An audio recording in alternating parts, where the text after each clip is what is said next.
Hey, what's up, guys? I'm excited. Today, we're doing something a little bit different. We wanted for all of you at home just to kind of give you a behind the scenes of just who we are outside of church. And so we're going to just interview like different staff. And so it'll be a fun time. Oh my gosh, we just already lost the guy that we had. But hey, besides myself, uh, hey, we're rolling with this, dude. It's flaws and all. So it's Flaws and all. Hey, so we're excited today to have Keegan. And honestly, besides myself, Keegan, you're probably the second most visible person at our church. You know, you lead worship. And so why don't you tell us a little bit about yourself? Yeah, for sure. What's up, guys? I'm Keegan. I'm 20. I've lived in the Gadsden area pretty much my entire life. I was actually born out of the country. I was born in Saudi Arabia, but then my parents moved here. They were house parents at the Big Oak Boys Ranch, and so I've been here since I was 3. So I love everybody here. I love the town. I love all of the good and the bad. It's home. So yeah, but I am married. I got married right out of high school at 18 years old. So that's been an adventure, but it's been great. I love that. So yeah, I'm just super excited to have the opportunity every Sunday to come and hang out with everybody at Cornerstone, be able to lead worship. So it's great, man. So remind us again how old you are. Yeah, I'm 20. so so there's nothing like, stepping up on stage. And most Sundays, I am usually at 36 the oldest person on stage. And so it's all good, man. Hey, so you lead worship for us, and so obviously, like, you have this heart, this passion for it. What does worship mean to you? Yeah, man. That's a huge question, but worship is everything. I think a lot of times we tend to kind of put worship into like the box of like it's a verb or a noun, it's like worship is this thing or worship is something that we do. But in all reality, I think worship is it's really an attitude. It's a lifestyle. So it's not just about coming in on a Sunday morning and singing a few songs. It's in all of the hardships that we face. There's Awesome. another one. There's another one. I'm gonna just roll with it like this.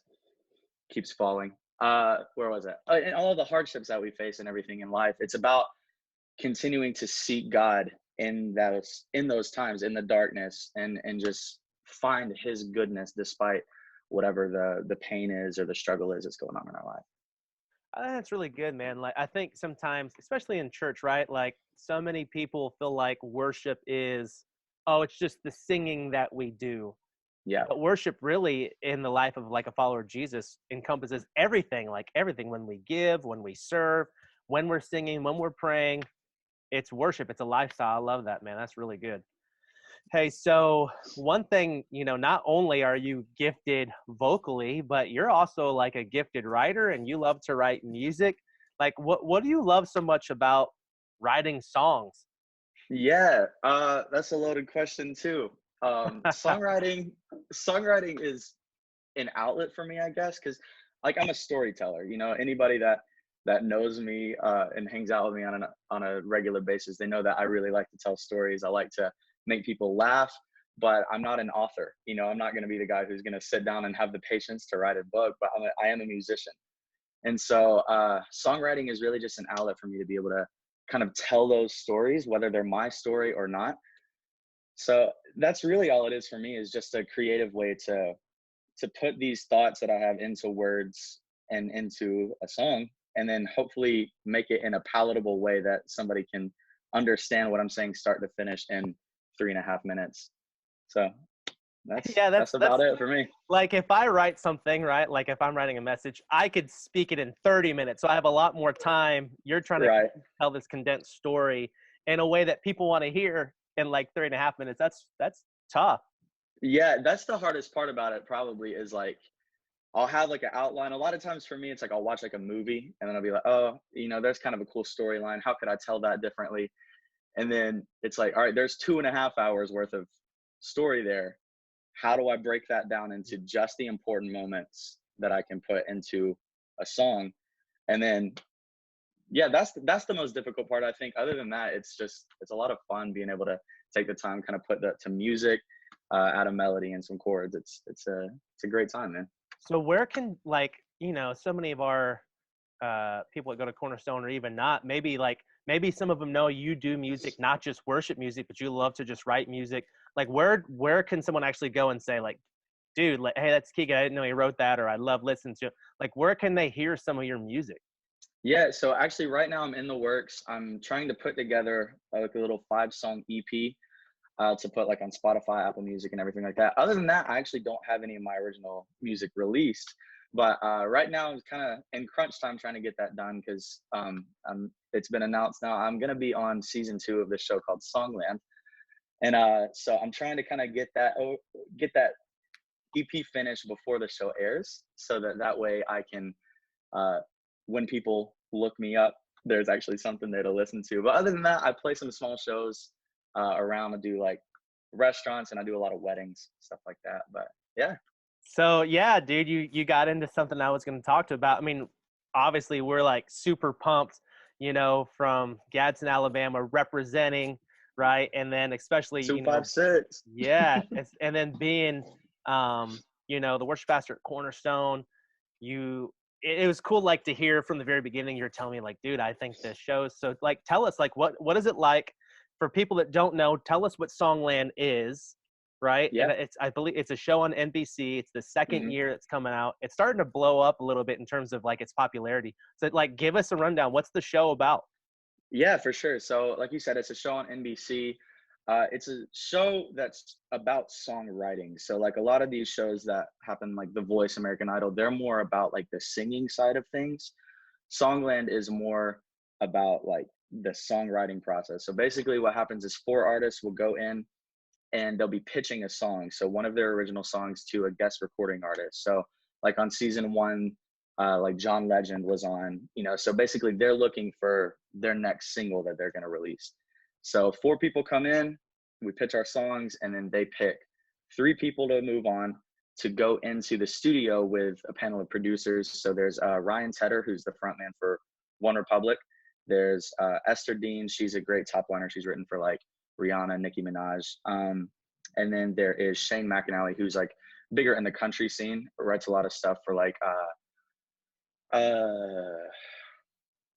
Kelsey Ballerini, stuff like that. So they're very established songwriters. They're very talented, and so basically, we'll go into the studio and we'll rework the songs with one of those producers, and then go back and repitch the song to that same artist if you're chosen and to go to those 3. So it's a really really cool show. So I was lucky enough to be a part of season 2 of that show. So actually I can announce it now. I'm on the Julia Michaels episode. So Okay. she's fantastic. She's a great songwriter. I think she's really cool too, because she doesn't really need help writing songs, like she writes all of her own stuff, but I think that she kind of came on the show to pay homage to this songwriting process. Huh. So yeah, I'm really, really thankful to have been a part of that. So That's that's pretty it, man. tough, right? Like, so basically, you have to pitch a song to a person who writes their own songs and convince them Right. I can write a song better than a professional you who writes their own songs. Right. Yeah. I definitely cannot write a song better than her, but I I mean, just that's yeah. crazy. So, like, so there's 4 of you in this thing, and obviously, I think like you can't tell us a lot about it. Do you Mhm. know when the show is gonna air? Do we know that yet?